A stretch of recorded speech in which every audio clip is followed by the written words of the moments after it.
Welcome back to Garden Studio. I'm Tessa Pinner, a designer and gardener in upstate South Carolina, Zone 8A. It's the end of March here, and I feel like I'm waiting on two babies. I'm officially on baby watch for this one, and also the garden is waking up, and it feels like that's another baby that I have been waiting on to wake up all winter. It's coming to life. It's really starting to be exciting. Lots of things leafing out and starting to flower. The best thing I can do, the best thing any of us can do right now, is to just plug away at the tasks in front of us, to do one thing at a time. That is what I am doing while I wait on baby, while I wait on the garden, just to try to prepare everything for spring. So in today's video, I'll walk you through a few of the things that I'm doing right now, one of which is pricking out these perennials that I've sowed in the mass flats as an experiment this season. I will be putting them into the 50 plug trays to develop their own root systems. There is a lot of pruning to do this time of year. If your roses haven't been pruned, this is the time. Hydrangeas are just starting to leaf out. Now is the perfect time to prune really all of your hydrangeas to get them ready to really put on a big flush of growth for spring and summer.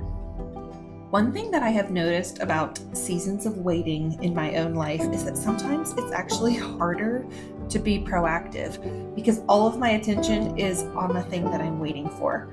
Last year, we did not prune our hydrangeas in a timely manner. We paid for it with a lot fewer blooms.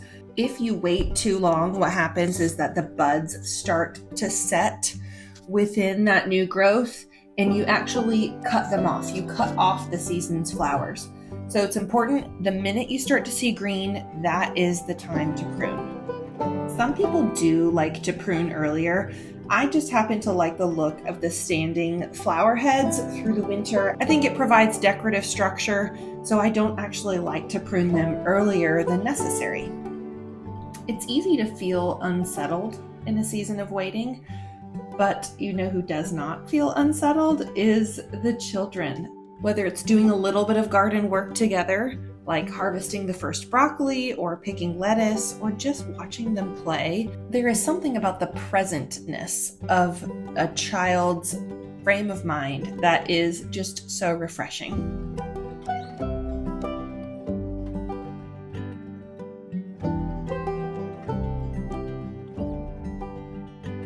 I have started to pull my seedlings outside, mainly the perennials and the hardy annuals. So those things that are more resistant to cold and not going to be shocked by frost. One thing I have here is sweet peas. Now is definitely the time to plant out sweet pea seedlings if they weren't already direct sown. I've tried it both ways, and I've just had better success with doing the seedlings and starting them. This year I tried starting them in a deeper cell tray called a root trainer that just gives a really beautiful root ball.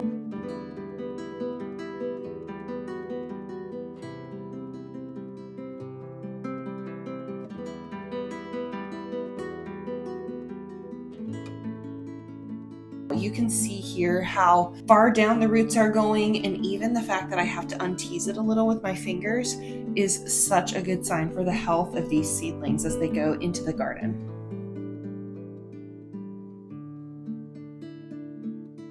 I'm constantly reminding myself to look around and be thankful.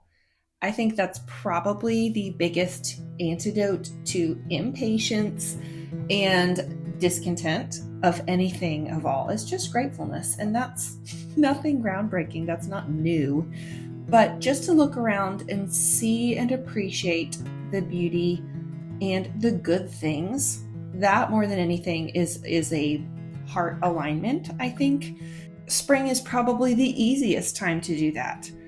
There is so much promise, there is so much growth, there is so much progress all around us.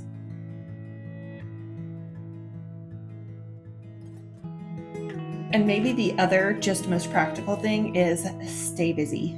If you feel yourself getting impatient or like the waiting, the endurance of the waiting is just really hard, then go do something else. Go get busy with a task that will make you feel like you have accomplished something. So a very simple example of that is the winter damage on our creeping fig. This is the second time this winter spring season that I have done this cleanup. We had a series of very cold weeks in December, and after that, with anything that had gotten frostbitten and turned brown, I did this broom trick. I think I talked about it in early January. Basically, you sweep the wall and you get everything dead off. We had more cold in January and February, and so now I'm doing this a second and final time before the fig really starts to grow again.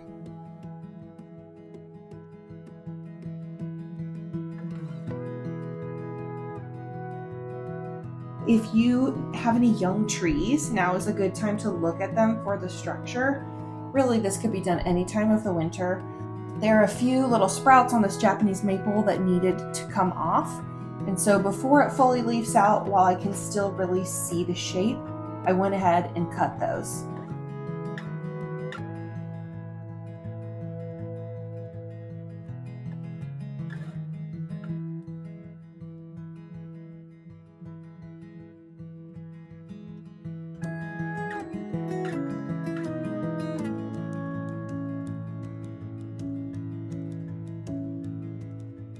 I also did a bit of vine training. The star jasmine on the trellis was starting to look a little bit unruly.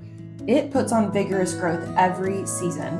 So it's kind of a constant training in the new long tendrils, but there were some that really had escaped from the last season. And so tying those in, taking a look at the orange honeysuckle on the corner here, tying that up so that any new growth that it puts on and the weight of the flowers just don't make it bend right over.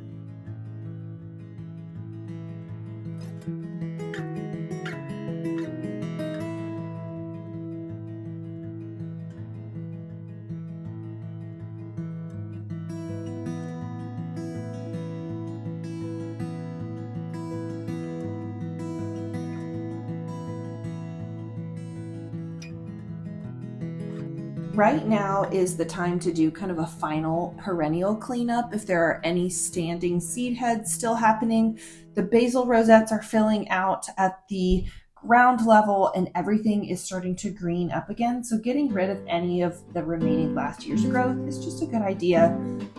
I have probably more tolerance for leaving it standing than most.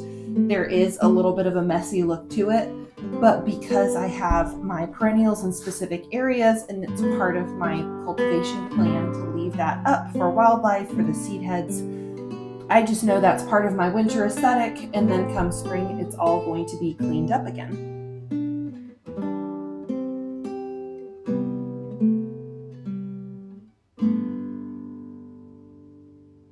This year I decided to do a quite drastic prune on my roses. I did a pretty light touch last year and felt like I still had some black spot showing up from the year before because I just hadn't pruned them back far enough. Just wanted to open the structure a bit more.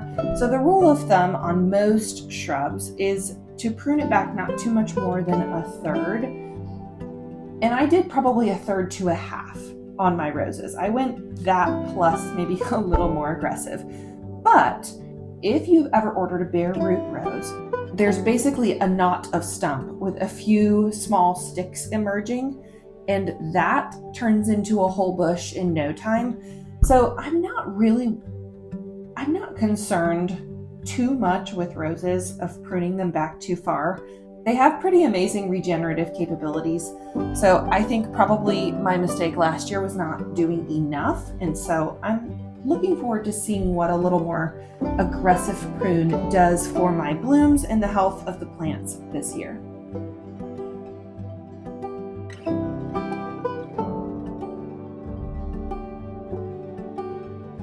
Back down in the seed lab, I still have all of my trays of annuals. So even though I'm moving my perennials outside, all of the especially tender annuals are still getting babied in complete climate control. So to keep them healthy, to make sure that they don't run out of nutrients in their little cells.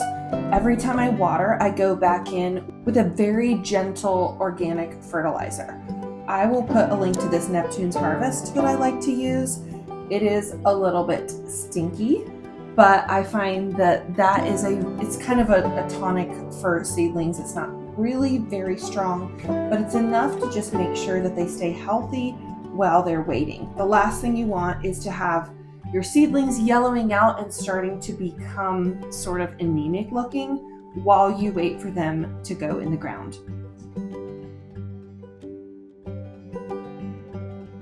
This process of pricking out perennials is really quite zen. Put on an audiobook or listen to some nice music and take a tool. I just used a kitchen knife. You could probably find the perfect tool for this, but really you need something with kind of a pointed but flat edge. You want to dig out around the root system and then sort of tease it apart from any of the others very gently, so that you're not breaking or causing any more trauma than necessary when you put it into its new home. Thanks so much for watching. I hope you all are as excited about all the spring possibilities as I am, and that you have a wonderful week in your own gardens. Happy gardening.